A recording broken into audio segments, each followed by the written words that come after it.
What is this? Event review is back for City Wizards Part 2. I was going to do this a lot, but then I stopped. Whoops. Oh well, let's jump into it. Here we go.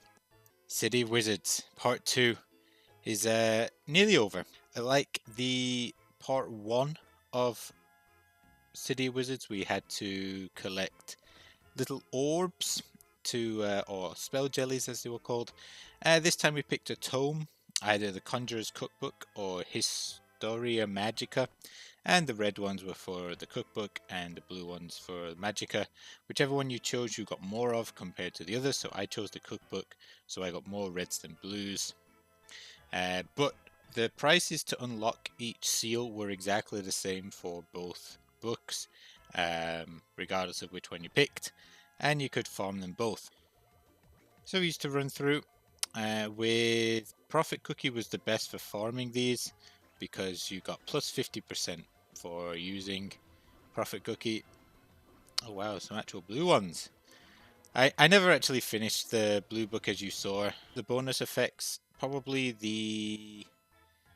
Oh, Profit Cookie was 50, Purple Candle was 20, all the others were 25, so even if you didn't have Moonlight, you could still get just the same chance of getting spell jellies as with the others. Plus, the pets gave a chance as well. So without Profit Cookie, you could still have a good chance to get over.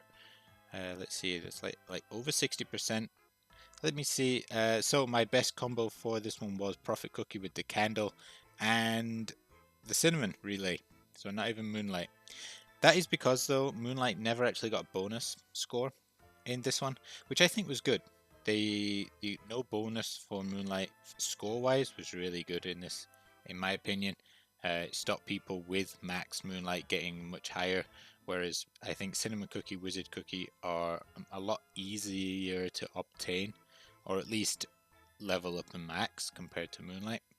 So chapter 2 came about 10 days, I would say, 10 days afterwards. Chapter 2 was quite nice. They actually had two different chapters depending on which book you chose. So I chose the cookbook, so I ran in the cookbook. And there was also Historia, and the map changed as well. The combo, though, actually turned out to be more or less the same. This was my top score combo in the end, which was Moonlight Dreamcatcher Wizard with double speed and the Plasma Ball for 564. There was actually a slight requirement in it. It was like a little bug. You actually skipped a proportion. When you came out of bonus time, you skipped a proportion of the level. This allowed you to go further with Moonlight and actually gain more points. It was, I think that's how most people got like 376, but that's how I got 564 even. So this chapter 2, there was 3 stages. I'm pretty sure the old City Wizards chapter 2 part 1 was the same. So we had various missions to complete. We also first got introduced to Blueberry Pie Cookie, should I say, in here. So the missions, as you can see, I didn't there was 50 missions in total, and I didn't complete 2 of them because these were really annoying, and it was pouches, and it's so RNG for pouches. There's no way to really increase your chances, so I just didn't bother. So you needed 40 missions to advance to chapter 3, and then 45 to complete the whole mission rewards. So stage 1, you had Purple, Candle, and Profit. I think from the 10 days and from the seal rewards, everyone should have gotten Profit and Candle. Whether or not you can get 280 million in a single run, but it did include a relay as well, so I think it was possible, even with a lowish leveled Profit, and 1 billion was just a thing, and the rest you just had to do as and when as you go through. Stage 2, this is where I thought it was like a little unfair, putting Moonlight Dreamcatcher on stage 2 of this. I would have probably swapped it. These at the bottom were probably okay, but anything with Moonlight Dreamcatcher I would have put in stage 3, just because here for completing 40 missions you get a Dreamcatcher, you get a Moonlight, which probably would have been a lot easier to complete and to then advance towards the 45 if they put it in stage 3. So because here, if you complete both of these, this was like 30, right? So you only need 10 out of the 20 at the end. So at the end we had the wizard and the cinnamon. I would have probably moved 3 cinnamon or the 3 wizard to stage 2 and swapped them around that way. It would have balanced it, I think, a little bit easier, but to be honest, it is what it is. But that's the only probably change I would have made for this. Also, maybe reduce these to like 15 gold, and then 10 is, I guess 10 rainbow is okay, but maybe 20 gold's a bit money.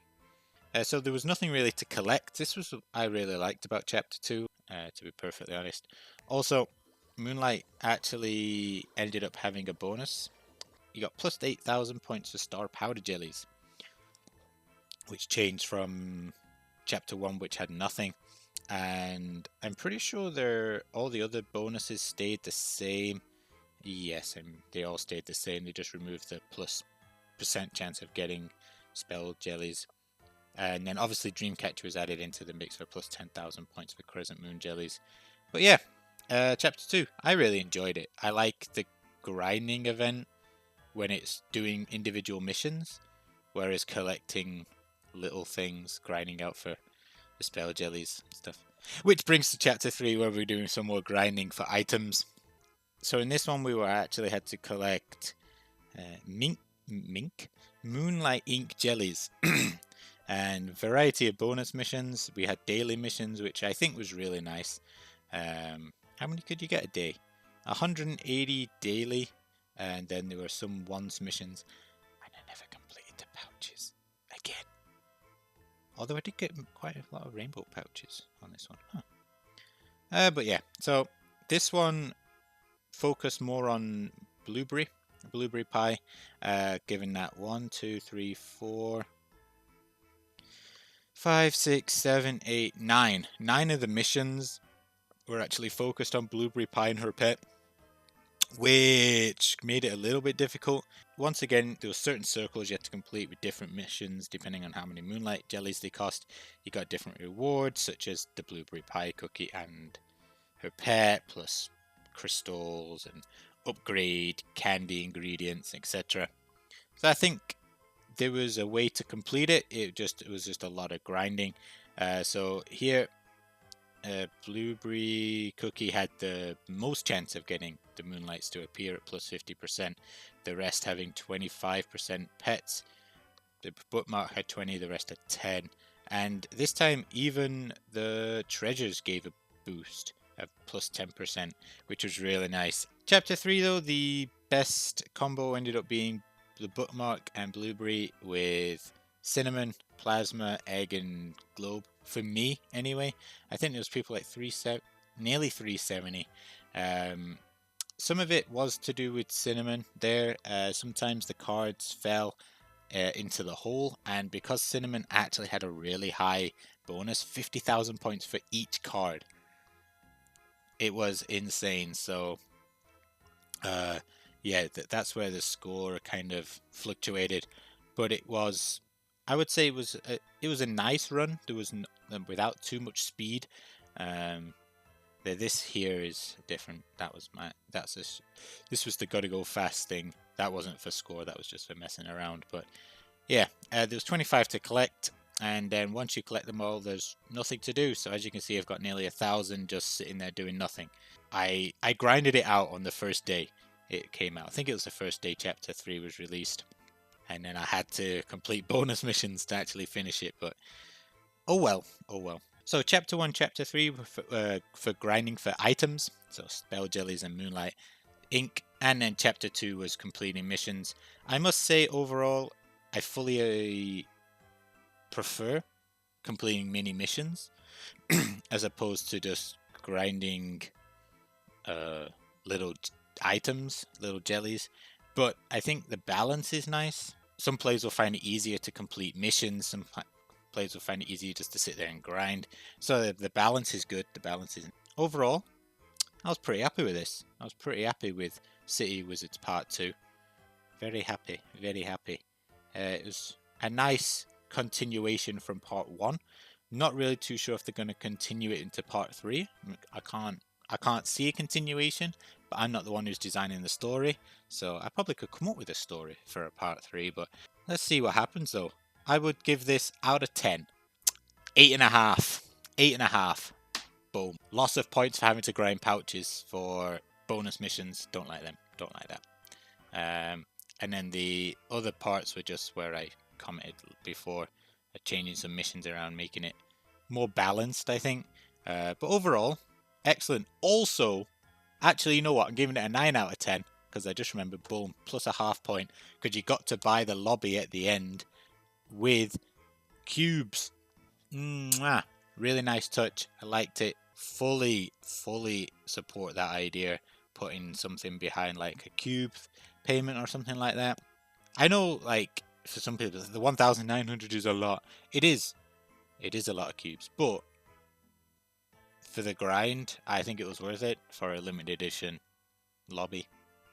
Because you could spend 1,900 on the gacha and get nothing.